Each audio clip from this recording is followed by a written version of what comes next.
నమస్తే, welcome to BCN news. నేను విజయలక్ష్మి. ముందుగా ముఖ్యాంశాలు.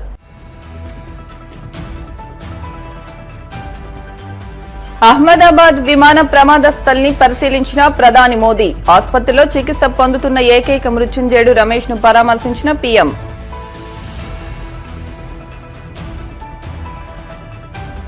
తిరుమల శ్రీవారిని దర్శించుకున్న మంత్రి మండిపల్లి రాంప్రసాద్ రెడ్డి. ఆలయ మర్యాదలతో స్వాగతం పలికిన అధికారులు.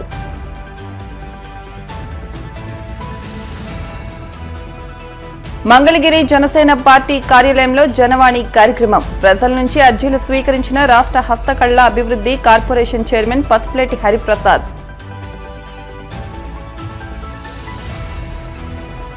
చంద్రబాబు ఏడాది పాలనలో ప్రజలకు మిగిలింది వంచన, దగా, కుట్రలు మాత్రమే. వైసీపీ ఎమ్మెల్యే తాటిపత్తి చంద్రశేఖర్ ఆగ్రహం. అహ్మదాబాద్ ఘోర విమాన ప్రమాద సంఘటన యావత్ దేశాన్ని తీవ్ర విషాదంలోకి నెట్టింది. నిన్న జరిగిన ఈ ఘోర దుర్ఘటనలో 241 మంది ప్రాణాలు కోల్పోయారు. కేవలం ఒక వ్యక్తి మాత్రమే మృత్యుంజయుడిగా నిలిచారు. ఈ నేపథ్యంలో ప్రధానమంత్రి నరేంద్ర మోదీ అహ్మదాబాద్ లో పర్యటించి ప్రమాద స్థలాన్ని పరిశీలించారు.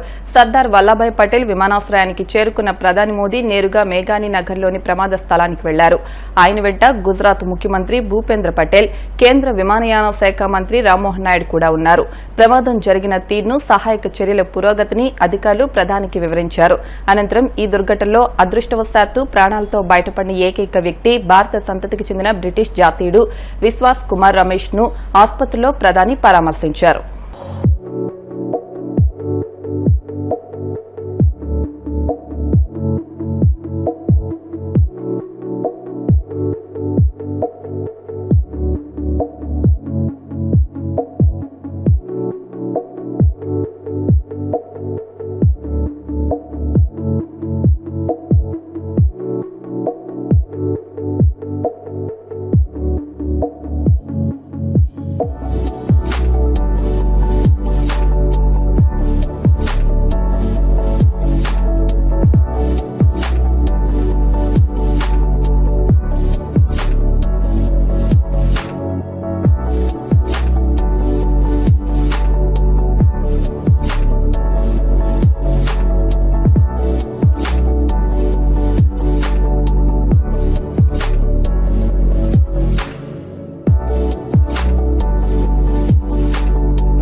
కలియుగ ప్రత్యక్ష దైవం తిరుమల శ్రీ వెంకటేశ్వర స్వామివారిని మంత్రి రాంప్రసాద్ రెడ్డి దర్శించుకున్నారు. వీఐపీ ప్రారంభ విరామ దర్శన సమయంలో స్వామివారి సేవలో పాల్గొని మొక్కులు చెల్లించుకున్నారు. దర్శనానంతరం వీరికి రంగనాయకుల మండపంలో వేద పండితులు వేద ఆశీర్వచనం అందించగా ఆలయాధికారులు స్వామివారి తీర్థ ప్రసాదాలు అందజేసి పట్టువస్త్రంతో సత్కరించారు.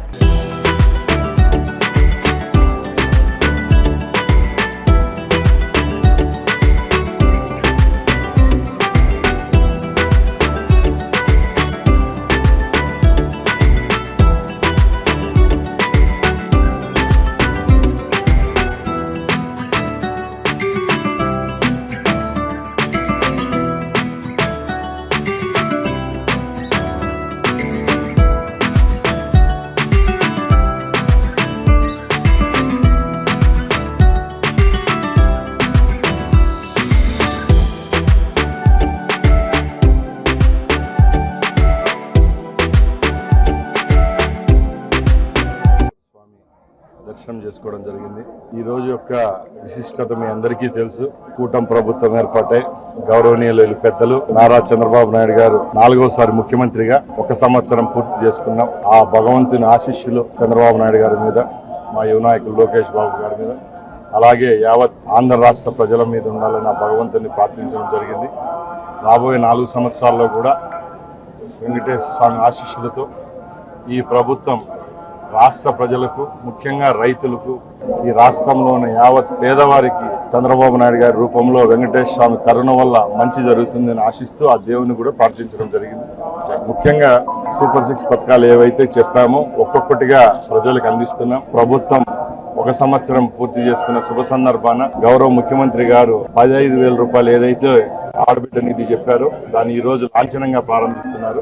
యావత్ ఆంధ్ర రాష్ట్రంలో ఉన్న మహిళామూర్తులు ఎవరైతే వేచి చూస్తున్నారో వాళ్ళందరికీ ఆగస్టు 15వ తారీఖున రాష్ట్రంలో ఉన్న ఆర్టీసీ బస్సుల్లో ఫ్రీ బస్ సౌకర్యాన్ని కల్పించేదానికి కూడా రాష్ట్ర ప్రభుత్వం, గౌరవ ముఖ్యమంత్రి, రాష్ట్ర రవాణా సంస్థ జనసేన పార్టీ ఎమ్మెల్యేలు జనవాణి కార్యక్రమంలో పాల్గొని రాష్ట్రంలోని పలు ప్రాంతాల నుండి వచ్చిన ప్రజల సమస్యలకు సంబంధించి అర్జీలు స్వీకరిస్తున్నారు.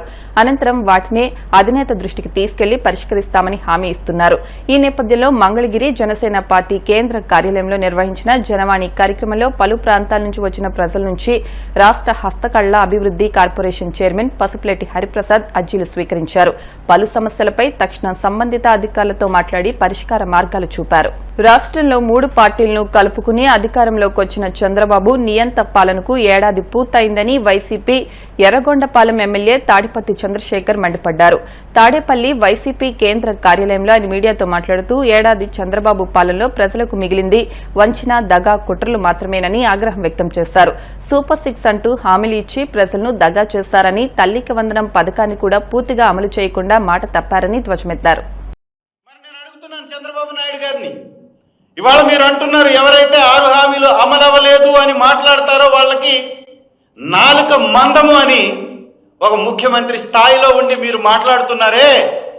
ఇచ్చినటువంటి హామీ అమలు పరచకపోతే, ఇచ్చినటువంటి వాగ్దానాన్ని నెరవేర్చకపోతే ఇది మోసమని మీకు తెలియదా?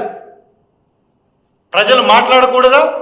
మరి మీరు ఇస్తానన్నటువంటి పథకాలు అన్నీ 6 హామీలు ఇచ్చినట్లయితే, మేము గతంలో మా పరిపాలనలో 1 సంవత్సర కాలంలో మేమే పథకాలు ఇచ్చినా కానీ ఈ విధంగా ముద్రించి మరీ మేము ప్రకటించేటటువంటి వారేం కదా. రాష్ట్ర ప్రజలందరికీ ఈ సమాచారాన్ని చేరవేసే వాళ్ళం కదా. మీకు దమ్ము ధైర్యం ఉంటే ఈ సంవత్సరం కాలంలో మీరు రిలీజ్ చేసినటువంటి పథకాల లిస్టుని ఈ విధంగా ముద్రించి రిలీజ్ చేసేటటువంటి దమ్ము ధైర్యం మీ ప్రభుత్వానికి ఉందా అని నేను ప్రశ్నిస్తున్నా. నిజంగా నయ్య వంచన కాదా అని నేను అడుగుతున్నా. ఈ రాష్ట్రంలో ఉన్నటువంటి విద్యార్థులపై మీకు ప్రేమ లేదు. పథకాలు అనేవి ప్రభుత్వ బాధ్యత. మీరేం మాట్లాడుతున్నారు మీ ప్రసంగంలో? పథకాల మీద ఆధారపడకూడదు అని మాట్లాడుతున్నారు. మీరంటే వేల కోట్ల రూపాయలు సంపాదించారు. పథకాల గురించి మీకు అవసరం లేకపోవచ్చు, మీ కుటుంబానికి అవసరం లేకపోవచ్చు. కడు పేద, రెక్కాడితే డొక్కాడనటువంటి కుటుంబాలు, ఈ కుటుంబాల పోషణ బాధ్యత ప్రభుత్వానికి కాదా? ప్రజాస్వామ్యంలో ఇంత చిన్న ప్రజాస్వామ్య విలువని పాటించకపోతే ఇక మీ ప్రభుత్వం ఎందుకు? ఆర్థిక వనరులన్నింటినీ కొల్లగొడుతూ ఈ రాష్ట్రాన్ని అప్పుల ఊబిలోకి నెట్టివేస్తూ, ఒకవైపు నుంచి అప్పుల కుప్పలుగా అప్పుల్ని తెస్తూ అప్పుల గుదిబండని ఈ రాష్ట్రం మెడపై పెట్టి ఒక్క పథకాన్ని అమలుపరచడంలో ఇంత డొల్లతనమా? ఈరోజు తల్లుల్ని వంచిస్తూ, మీరు తల్లుల్ని మోసం చేస్తూ, తల్లుల్ని దగా చేస్తూ మళ్ళీ గత ప్రభుత్వాన్ని నిందిస్తున్నారు.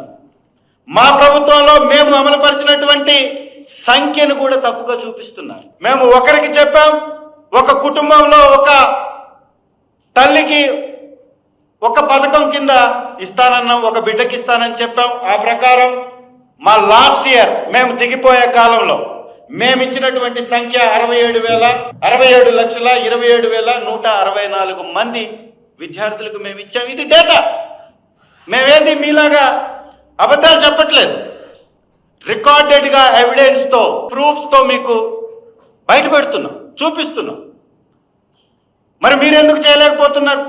డెవలప్మెంట్ ఆఫ్ ఎడ్యుకేషనల్ ఈకోసిస్టంలో భాగంగా ఎడ్యుకేషన్ ఈకోసిస్టమ్ని డెవలప్ చేయడం కోసం ఆ రోజు తల్లికి వందనం, అమ్మఒడి పథకానికి 2,000 రూపాయలని మేము ఆ రోజు డిడక్ట్ చేసి తల్లులకి ఇస్తే, చంద్రబాబు నాయుడు గారి సుపుత్రుడు నారా లోకేష్ గారు, ఈరోజు విద్యాశాఖ మంత్రిగా ఉన్నటువంటి మంత్రి గారు మాట్లాడినటువంటి మాటలు, వారు చేసినటువంటి ట్వీట్ ద్వారా చాలా స్పష్టంగా ఇక్కడ అమ్మఒడి అర్ధవడిగా మారింది, సంపూర్ణంగా ఇవ్వట్లేదు అని వారు ట్వీట్ చేశారు. అయ్యా లోకేష్ గారు, మీరు బహుశా ఇవాళ మంత్రి అయ్యారు, మర్చిపోయినట్లున్నారు. మరి కాలం మాత్రం ఎప్పటికీ మీరు మాట్లాడినటువంటి, మీరు చేసినటువంటి ఈ కామెంట్స్ని ఎప్పుడూ మర్చిపోదు.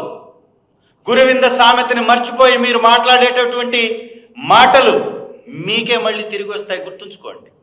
ఇవాళ నేను అడుగుతున్నాను, మీరు ఇచ్చినటువంటి, మీరు వేసినటువంటి ఈ ట్వీట్లో అమ్మఒడి అర్ధఒడి అన్నారే, మరి ఇవాళ మీరు కూడా 2,000 రూపాయలు కట్ చేసి ప్రతి తల్లికి ఇవ్వాల్సినటువంటి మీ హామీలో నుంచి 2,000 రూపాయలని కట్ చేసి మీరు ఇస్తున్నారు కదా.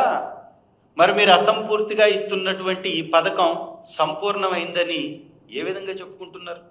ఒక్కసారి ప్రతి బిడ్డ ఉన్న తల్లి ఆలోచించాలి. గతంలో జగనన్న గారు రాకముందు ఈ పథకం అమలులో లేదు, ఉనికిలో లేదు. అలాంటి కొత్త పథకం తీసుకురావడానికి కొంత సమయం పట్టినా కూడా మేము అత్యంత త్వరగా ఈ పథకాన్ని అందించాం. మరి ఈ ప్రభుత్వం గతంలో అమలు పరిచినటువంటి వారికే ఇస్తూ కూడా, గతంలో ఉన్నటువంటి సంఖ్య కన్నా తక్కువ ఇస్తూ కూడా ఇవాళ మళ్ళీ గొప్పలు చెప్పుకునేటటువంటి ప్రయత్నం చేస్తున్నటువంటి వీరికి ఖచ్చితంగా ఏలూరు జిల్లా భీమడోలు హైస్కూల్లో డొక్కా సీతమ్మ మధ్యాహ్న భోజన పథకాన్ని ఎంపీడీఓ పద్మావతి దేవి పరిశీలించారు. మండల విద్యాశాఖ అధికారి శ్రీనివాసరావుతో కలిసి విద్యార్థులకు అందిస్తున్న సన్న బియ్యంతో వండిన రైస్ ను, ఇతర ఆహార పదార్థాలను ఎంపీడీఓ పరిశీలించి విద్యార్థులకు అందించారు. ఈ సందర్భంగా ఆమె మాట్లాడుతూ ప్రభుత్వం ఎంతో ఉన్నత లక్ష్యంతో విద్యార్థులకు సన్న బియ్యంతో భోజనాన్ని ఏర్పాటు చేయడం హర్షణీయమన్నారు. ఈ సందర్భంగా చిన్నారులకు రుచితో పాటు శుచిగా భోజనాన్ని అందించాలని నిర్వాహకులకు సూచించారు. ఏ రకంగా కూడా ఫుడ్ విషయంలో అయితే మాత్రం ఎటువంటి ఇబ్బంది లేదు. చాలా చక్కగా రుచికరంగా పిల్లలందరికీ కూడా భోజనం సరఫరా చేస్తున్నారు. ఇంచుమించు ఒక 200 మంది దాకా పిల్లలు మిడ్ డే మీల్స్ కార్యక్రమంలో అందరూ కూడా పాల్గొని భోజనం చేయడం అనేది జరిగింది. అందరూ కూడా ఈ రకంగా పిల్లలందరూ కూడా హై స్కూల్కి పూర్తిగా వినియోగించుకుని, ఎందుకంటే స్కూల్లో ఉన్న విభాగాలలో అన్నింటిలోనూ ప్రతి విభాగానికి ఒక్కొక్క రకమైన యాక్టివిటీస్ పెట్టుకుంటూ వాళ్ళకి గవర్నమెంట్ ఎన్నో సహాయ సహకారాలు అందిస్తుంది. కాబట్టి ఇవందరూ కూడా పిల్లలందరూ కూడా వినియోగించుకుని ఎక్కువగా స్కూళ్ళల్లో, గవర్నమెంట్ స్కూళ్ళల్లో అడ్మిట్ అయ్యేలాగా ప్రతి ఒక్కళ్ళు కూడా చర్యలు తీసుకోవాల్సిందిగా నేను ప్రధానోపాధ్యాయుల్ని అలాగే సంబంధిత ఉద్యోగస్తులను కూడా కోరడం కూడా జరిగింది. కాబట్టి ఈ రకంగా గవర్నమెంట్ స్కూల్స్లో అన్ని ఫెసిలిటీస్ ఉన్నప్పుడు రావడానికి కూడా ముందుకు వచ్చేలాగా ఏర్పాటు చేయవలసిందిగా కూడా. ఇప్పుడు కాసేపు ప్రకటనలు.